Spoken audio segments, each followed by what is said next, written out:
Hi, everyone. I am Ray Jackson. I am the program coordinator and research coordinator for the NeuroMeditation Institute. And I am really excited today to introduce Marbod Kindermann. He is the co-founder of the Institute for NeuroMeditation in Germany, along with Norman Schack. And they will be hosting courses for people that speak German. He's also the creator of our sixth style of neuromeditation called manifestation and visualization. I'm really excited to let him tell you about that and a little bit more about himself. Great. Yeah, so tell us about yourself, Marbod. Yeah, thank you, Ray. Thanks for the little introduction, and thanks for having me in the interview. So yeah, I currently live in Munich, Germany, and career-wise, I started out being an engineer. So I studied mechanical engineering, and I worked as an engineer and a project manager for 11 years. And yeah, at some point when I kind of took on a new job and went to a new company, I was really stressed out in a way that I have never experienced before. And this is kind of how I started meditating. So the usual tools I had, I was doing lots of sports and moving a lot, and it all didn't work. So I needed a tool that I could down-regulate my stress and kind of feel at ease. And yeah, then I started meditating. And back then I had no idea that there are several styles, and I just went for it. I meditated. I just tried things. I didn't know I was doing it right or wrong. I just went for it, and it felt good. But just over the time, I got more and more interested in what am I doing here, and what can I improve. And so I was just digging into different meditation styles and traditions, and I started meditating according to Joe Dispenza, and I got really hooked also on the scientific side of things. So he talks a lot about brain waves and what happens with the mind and body. And so I got really interested in how does it all work, and what's it about the brain waves and the different states that you can be in. And of course, then I at some point stumbled across the NeuroMeditation Institute and got really interested, and yeah, took the teacher training with Jeff, and went for certification as a level 2 instructor, and just really went for it. I was digging deeper into things and tried lots of things, and also went into breathwork. And yeah, I kind of felt stuck in my job. Like my heart was telling me I wanted to do something different, and I wanted to teach more, and I wanted to inspire people to start meditating. And I was stuck in my job. I didn't dare to quit that job and really go for the meditation teaching. And I mean, I will tell you more about it in a few minutes, like how I did that transition from being employed to starting self-employment. But yeah, at some point I quit my job and went all in as a co-founder and managing director for the NeuroMeditation Institute in Germany. And yeah, I found Norman Schack, and we both wanted to start things here in Germany and really cover the market with the German-speaking countries. So, I mean, at that point, it was all English. And we figured we wanted to like cover the market here in Europe a bit better. And yeah, basically we founded the company, we started things here, and of course really building things up from scratch. And yeah, it's like we're still building things up, but we now finally got to the point where we are offering the courses pretty much the same as you guys do in the US, but just for the German market. So we have the foundation courses, clinical application courses, EEG courses, and of course also covering one-to-one coaching. So for everyone who wants to find their personal meditation practice, yeah, we're coaching people and really showing them what they can do with their brains, basically. Great. So, And sorry, do yeah, you offer courses in both English and German, or just German? no, it's just German. I mean, you guys are doing the English courses, and yeah, we're happy doing the German ones. Great. And do you think that sort of leaving that job that you had and going down this path for creating the NeuroMeditation Institute in Germany, was that sort of like a jumping off point where this like idea of manifestation and visualization started? Yeah, totally. I mean, I was really, my heart was telling me, do the meditation thing, go teach people. But my mind and my subconscious mind were like, no, you're an engineer. Like, what have you been doing for the last couple of years if you now quit that and start as a meditation teacher? And I was really scared. I was super scared. Like, I knew my profession, there was something, it felt solid and I felt secure. And usually, if you have a job, you're employed in Germany. It's really a safe thing, you know. We don't have that hire and fire mentality. So really, like leaving that job behind and then being self-employed was a big obstacle and something I didn't dare to do for a really long time. Awesome. Well, I'm excited that you took the leap. We're really excited to hear about your style of meditation. Yeah, totally. And I mean, there were these two hearts. Like I was on the one hand feeling that I needed security. On the other hand, I was having the Neofold Academy with two other partners. That's also a company that I'm building up, and we're doing retreats in Europe, and we're having these really great events where people come and get like pretty much a holistic transformation. We do natural movement training, we do breath work, and we integrate meditation. So people really go through a program where they feel the difference. And anytime I was giving a retreat and I could see the transformation in people, I was like, geez, I want to do that for a living and I don't want to be in my engineering job. And so, yeah, I was trying to figure out a way that I could overcome my fears and yeah, I would say I found I found my way, and this is pretty much how like the sixth style in neuromeditation was born, I would say. I mean, those of you who are familiar with neuromeditation, we do have the four styles. So we know there's focus, there's mindfulness, there's open heart, and quiet mind. And the way I meditated over time was more in the visualization. And I used the visualization to overcome my fears and to reprogram my subconscious mind. And so I just knew that I was scared. I knew that meditation was a great tool for me to get more control of my mind and to better shape how my automatic programs were working.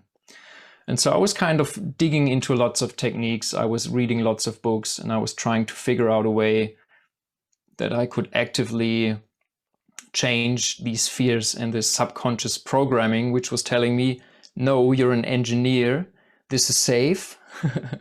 Don't leave for something you have no idea if it will work out, and you have no idea where you will be in 2 years and when you will start earning money with that. So yeah, I kind of digged into things, and I knew that just willpower makes about 10% of our actions, and the subconscious mind has like 90% power over what we do, what we think, and what emotions we had. So I knew there was an old me. I had my mindset, and I wanted to change that mindset. And like all the books I read and all the things I was digging into was like telling me, well, you have the power. You can, even though 10% is willpower and 90% is the subconscious mind, you can still use tools to reprogram your subconscious mind. So I was like reading like Psycho-Cybernetics by Maxwell Maltz. He's also really stating that you have a self-image and you're just behaving according to the self-image. So whatever you think about yourself, whatever you think who you are, is how you will behave, and is how your feelings and emotions will be. And so, like, if you want to find a way to overcome the subconscious mind and to like actively change the self-image, then you need to change the subconscious programming. And of course, it's not easy. Like, we have this negativity bias, and our minds are not programmed for happiness and exploration and risk taking. Our mind is programmed to identify risks and to warn us, and wants us to be scared and like stick to our habits, because leaving habits usually would be dangerous back in the days when we were like hunter gatherers, and we knew we had to stick to the patterns that worked in the past. So if you want to reprogram these patterns, then you really actively have to change this subconscious programming. And like I was digging into lots of techniques. I mean, usually you get into priming or using affirmations that would slowly, with the conscious mind, reprogram your subconscious mind. You can go one step further, do it in the dreamy state, in the hypnagogic state, when you fall asleep and you get the first hallucinations. Then it's kind of also a good point where like you get into this twilight state and you can reprogram. Yeah, but still, to me, it was more a bit on the surface of things. I wanted to go deeper, and I knew that meditation was a way to go deeper. And also with my experience from the breathwork that we did with participants in our retreats, and the breathwork I was doing myself, and also finding Jeff's work where he was comparing the effects of breathwork, the hypoxia breathwork, compared to psychedelics. He was also showing that you can enter a state where you can access the subconscious mind. And so I was experimenting with that and trying to figure out what really worked for me. And also I was trying hypnosis. I did hypnosis sessions, which sometimes worked out well. The outcomes were sometimes impressive, sometimes not so much. And also when I wrote my level 3 paper, I wanted to find something that would universally and easily fit to people. So something like hypnosis can work for, I don't know, maybe 10-20% of people, and probably for the majority they will not be suggestible enough to actually use hypnosis to overcome fears like that and to really transform their ways of thinking. So it depends. For some it works, for some it doesn't seem to work as well. And of course there's like neurofeedback training. There's also lucid dreaming, which I tried a lot. It's super fascinating. But again, here succession rates vary a lot. Some people are naturals. They can go into lucid dreaming and they can do very impressive things. But I figured out, especially also for me, it was difficult to train for lucid dreaming and to frequently have lucid dreams. So I had lucid dreams every now and then, and they were kind of unstable, and I was falling out of the dream whenever I realized I was dreaming. And so I figured out, okay, it may work for some, it doesn't really work for me. So I will stick to the things that I think have the power and I think will work for most of the people. I think that makes sense. I've heard that things like hypnosis and lucid dreaming only really work if the person doing it truly believes that it's possible. Which, I mean, how do you know? Because maybe consciously you're telling yourself that and unconsciously not. And I know I've had lucid dreams where I realized I was dreaming, but then I didn't do the things that I would have wanted to do. And so what I had really done was dreamt about lucid dreaming because I wanted it so bad. Yeah. Yeah, but have you been able to get lucid dreams frequently? It's pretty hit or miss. I think it's kind of similar to your experience where it's like every now and then, but often the sort of triggers I set for myself to let myself know I'm lucid dreaming just take me right out of it. Mm-hmm. Yeah. Yeah. Maybe for those who are not familiar with lucid dreaming, so the idea basically is when you're dreaming, you realize that you're dreaming.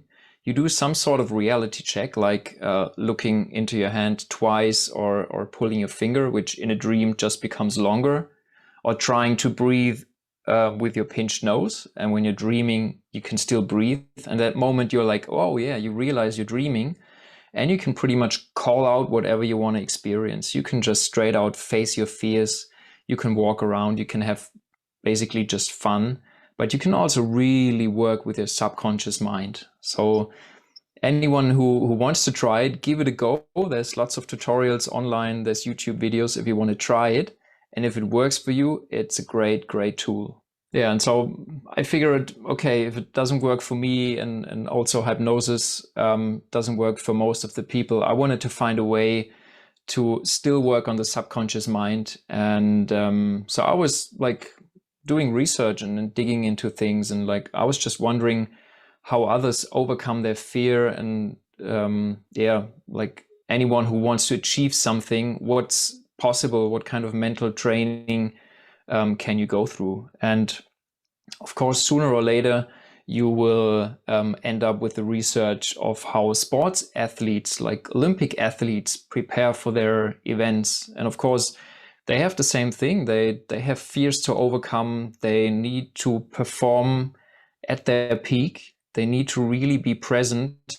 And it's not only about physical training, like the level of physical performance in sports is just increasing. And at some point, the physical improvements are limited. And so now lots of mental training is going on. And yeah, so I was looking into the research and found really interesting studies and really interesting aspects where you could see that actually doing mental training has effects on your mind, your subconscious mind, and also basically on your body. And one of the studies that you will usually find are the studies where it's compared how someone doing physical training performs compared to someone only doing mental training, visualizing doing something. And so there's the study where people were divided into two groups, or basically three groups. And one group would actually train basketball free throws. One group would sit there and not touch a ball, just doing mental free throws. So really picturing themselves throwing the ball, figuring out whether they would hit, what they would do differently, really feeling what they were doing and really going into detail. And there was another group doing nothing. And so in the end, they compared how which group was performing in their skills. And the study went for 20 days. And there was the one group who really did the free throws. They were physically throwing the balls, and they improved by 24%. The group that didn't do anything didn't improve, not much wonder. But now have a guess. How much did the group improve that was not physically touching the ball? They were just doing mental free throws. So the group really throwing improved by 24%. What's your guess how much the other group could improve? Maybe 15. Yeah, pretty good guess, but they were even better than that. They were just slightly worse than those really doing the free throws. They improved by 23%. Wow. And so that's like really stunning. You would think that it's all about controlling the arm, controlling the movement, but there's really great mental aspect behind it. The same has been, yeah. Sorry, that's so interesting. I wonder if visualization activates mirror neurons, like the neurons that are activated in the brain from watching another creature or person do an activity. Yep, yep. I've heard of that theory as well. I don't know if it's the mirror neurons that react here, because also they wouldn't watch the others doing the training. They were sitting there, maybe closing their eyes or sitting there and watching the basket and imagining the ball. So I have no idea whether it's the mirror neurons at play here. That's so interesting. Yeah, and I mean, the same has been done with other sports. There's a darts study, so throwing darts and not throwing, just mentally throwing would also have significant improvements. And also there's a study done with piano playing, and they actually did brain scans over 5 consecutive days. And there was one group actually playing the piano, and they would do brain scans and check whether the area in the brain that is controlling the fingers would improve. Then there was also, again, the mental practice group, and there was a control group doing nothing. And here again, like those actually playing, the areas in the brain that were responsible for finger movement, they would improve. And also the mental practice group improved almost as much as those playing the piano without ever touching a key on the piano. And so it really gets you going that, like, you don't actually need to be experiencing things that your mind and your body have the impression to be experiencing it. So there's also an interesting study. I know the study group was very small, and it's probably not holding like any modern standard of experiments, but I still like to mention it because it's such a nice experiment. It's called Counterclockwise by Dr. Langer. And she was having a 75-year-old man. They were going to a retreat for just 5 days. And interesting was that they set up the retreat in a way that these 75-year-olds had the impression of living 20 years back in the past. So it was like a time travel for them. Everything was designed perfectly. So they would go there and the furniture looked 20 years back in time. They had radio shows recorded and playing on the radio that were 20 years old. Newspapers, magazines, games, everything was designed in a way that they could really enter the time 20 years ago. And also they were instructed to talk about topics that were popular 20 years ago. And they did pre and post tests. And it was really amazing to see that they had younger appearance. They had improved visions, so they could see better. They had better hearing. They had better memory, so they performed better on memory tests.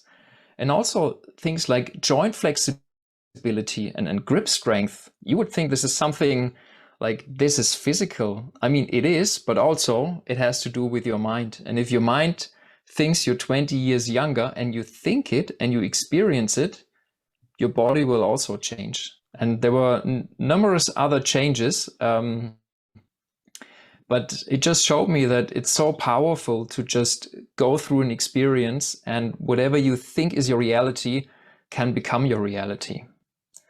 You know, I was wondering, okay, so how could I put that into action with my meditations? And like, if you look at Olympic athletes, it really is popular to do mental training and to do visualization. You can only train a certain amount of hours a day, and then your body is fatigued, you need regeneration.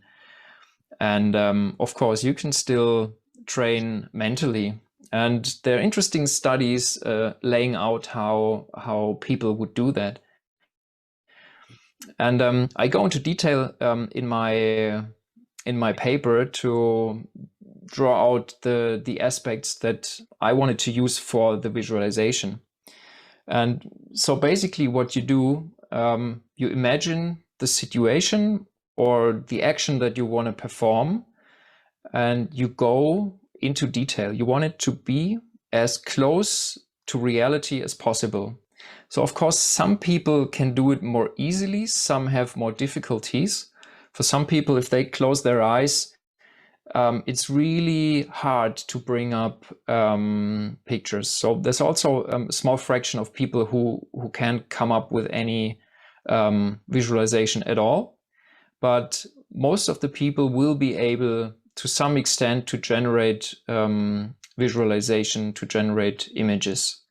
And whenever you come up with the situation that you want to be in, you really focus on what you're doing there. So Olympic athletes, whatever it is they're doing, if they're throwing a spear, they will feel, they will touch it, they will balance it, and really go into detail. They will mentally put chalk on their hands and feel how the chalk feels on the spear. So you really go into details, and then you can practice the throws. You can also change the perspective. You can have different point of views. You can be where the referee is. You can watch from a camera perspective, from above, from the audience, whatever you need to really go into the scene and to make it as vivid as possible. And also there seems to be a key element here, which is feeling the situation. So anytime you feel something, it goes deeper into your subconscious mind. Like also memory works like that. If you have experienced something in the past that is either very pleasant or very unpleasant, you will like remember both a lot more and a lot more vividly when it was with these feelings than if you didn't have any feelings. Like any neutral scene, you'll be like, okay, maybe I don't remember in 5 days. But if you've had a very nice, very intense memory, you will remember it. And the same is what you're trying here.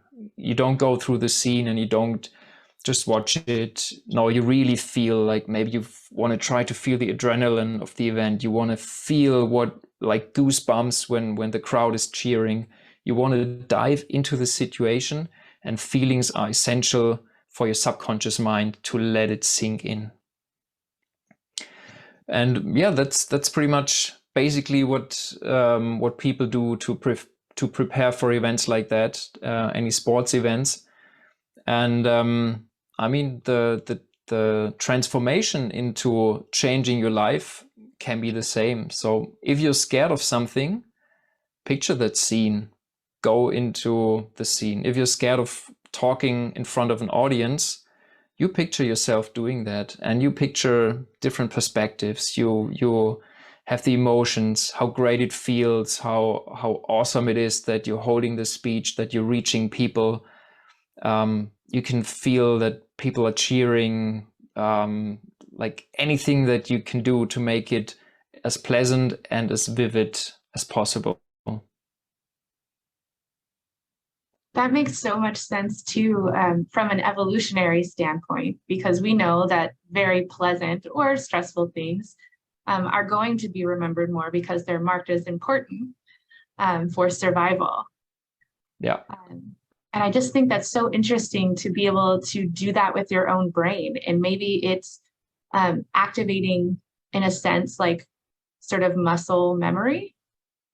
And so it's like telling your body over and over, like pulling off of things that you've already done to kind of help prime it. And that's so fascinating. I love where you've pulled that, and I love the studies that you're talking about. Yeah, it's so fascinating. If you imagine athletes at such an event, it's not about how much muscle strength they have built up over time, and it's not so much about how much they are perfecting the technique, but it's about how much they are convinced to be the person winning, and to be the person that can like pull the 100% in that second when the event is happening. Also, like boxers, when they enter the ring, they're not like, ooh, I don't know if I'm winning. I'll try. I'll give it a go. No, they go in there and play Eye of the Tiger, and they do the show and showing off and stuff. It's all part of the game. They're priming themselves the moment they go in, and they're priming themselves to be as powerful as they can and to give 100%, even though maybe they have their doubts, and maybe they know, statistically, it won't be won't be easy to fight that person, but still like going in, and if your mind thinks you're giving 100% and your mind thinks you can do it, then you have the potential to do it. And yeah, if we try to transfer that into the meditation, and we go into the research on how like the subconscious can be programmed, you will usually read that you have to enter the subconscious mind, you have to slow down the brain waves, you have to enter a theta state, some say. You have to go into your intuition. But basically what everyone says is, like, if we have the brain frequencies and we have low frequencies and high frequencies, the high frequencies are the ones where we're analyzing, we're maybe even stressed, we're active. And the slower the brain waves get, the more we become calm, the more we can enter our intuition, the subconscious mind, a kind of a twilight state. Same with hypnosis, yeah, slowing down the brain waves. And so I was looking for ways to actually do that. And I mean, in neuromeditation, we know that there are meditation styles with which we get faster brain waves, we activate the brain. And there's also the meditation styles where we slow down the brain waves. And so, of course, quiet mind then is the style that we know that would quiet down the default mode network, and that will get us into more slower brain waves. And also one teacher that I liked a lot is Vishen Lakhiani. He also has a history of using like mental techniques, going into intuition. And he's also stating that you really need the feeling here. You really need to get into lower frequencies. And you also need the belief and the expectancy that you think these things are possible. It's usually a bit hard if you're like super scared and you go into the event that is super scaring, and then you're trying to have positive emotions. Yeah, it's always a bit hard. So you kind of need to do baby steps to get there. What you're visualizing shouldn't be too scary for you. It should still be durable, but over time you will like build up the confidence to go steps further and to really go into scary events. And you'll be able to link them with positive feelings. And so with all I knew from slowing down brain waves and knowing that we have the 4 styles in neuromeditation, it just made perfect sense to me. Like, we have the 4 styles, and I see them as the foundation that you need for the 6th style, the visualization. Of course, we need to be able to focus. If you can't focus, if your mind wanders a lot, then there's no point in going into visualizations like that. So we need to be able to focus. We also need mindfulness as the technique that will lead us into quiet mind. So for most people, diving straight into quiet mind is very hard to do. For those who don't know, it's basically being present, but not having your awareness rest on something physical. So you want to feel the space around you. You want to empty your mind and really calm down in this presence and awareness. And when you have achieved that, then you will need open heart to bring in positive feelings just by thinking about these events. And so it made perfect sense to me. If you have the ability of the 4 styles of neuromeditation, then there can be another style on top of it, with which you can more actively change your subconscious programming. Do you think that you'll be teaching any classes on it anytime soon? Good question. Yeah, I would really love to do that.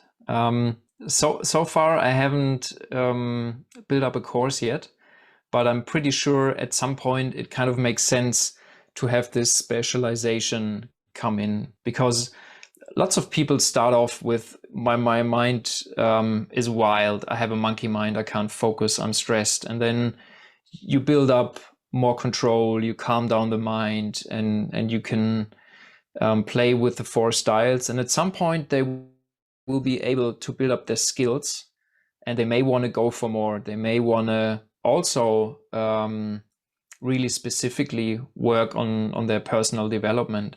And this is where the 6th style comes in handy. And I think it makes sense at some point to give courses here. Great. Yeah, we'd love to have you. I'd love to take that class or even some guided meditations to share on Insight Timer sometime. Yeah. Yeah, absolutely. The only thing, it's a bit hard to do a visualization for everyone, because it usually is very specific. So of course I could provide the tools, and then people at some point will build their own routine and they understand how things work. But in a one-to-one session, it makes a lot of sense. If you understand what situation the person is working on, then you can very specifically guide the person in. Yeah, but if you have a group, it's a bit harder. You kind of have to be vague in your explanations and in your guidance, and then people may be lost. But it's still worth a try. It can still make sense. Yeah. Yeah, that's basically what I did over quite some time, actually. If you're working on fears, it's nothing that you do twice and then, ooh, fear's gone, new life. You really have to go for it. You have to refine the procedure for you.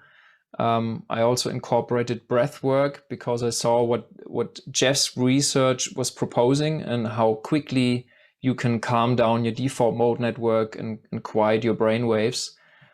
So I was experimenting with that. That's also something that may help a lot of people to implement on this journey. And then you can go deeper in the quiet mind state. And then also if the mind chatter is gone, and if your mind is open and you're present with a quiet mind, then it's easier to build up a visualization. It's like cleaning the canvas. Yeah, you have a white paper, and it's not like thousands of things are on there and you're trying to write or draw new images on that.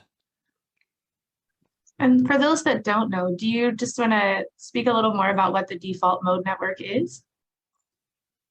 Yeah, sure. The default mode network is kind of the network I would say we talk about the most in meditation, because it's the state we're in where our mind is analyzing, where we're thinking about ourselves. We may be thinking about the past or the future. We may have fictitious dialogues in our mind. We're just in our heads. We're not in our intuition. And usually it's kind of an overactive state. Usually you would want to be able to switch from one state to the other. And it's not like the default mode network is bad. It's just one way of going through the world. And we want to be able to switch it on and off. We want to be able to decide whether I want to be analyzing now, and when I want to be calm, when I want to be in my intuition, when I want to be enjoying the moment and feel the bliss of what's there, then the default mode network should be calmed down. And so it's just the way our mind works when we're analyzing. And so a lot of the times when we talk about meditation, we at some point want to calm down the default mode network.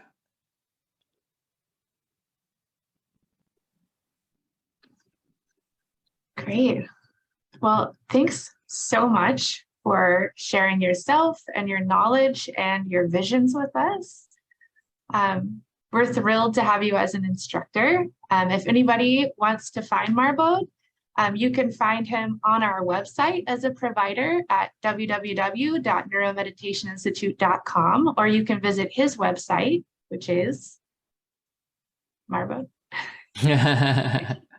or we will provide the links probably. It's usually like people misspell it and land wrongly, but it's neuro-meditation.eu. That's where you'll find Norman and me. Great.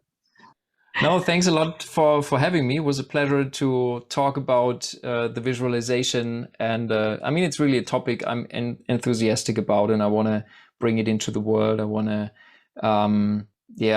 show people what's possible and how they can start working with their mind and overcome fears.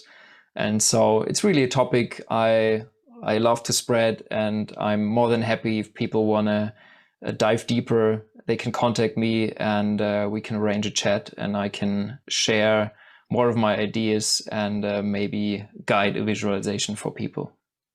So yeah, thanks a lot for having me. And of course, it's a pleasure to be a neuromeditation instructor. And I'm still very happy that on my journey with meditation, I found the NeuroMeditation Institute.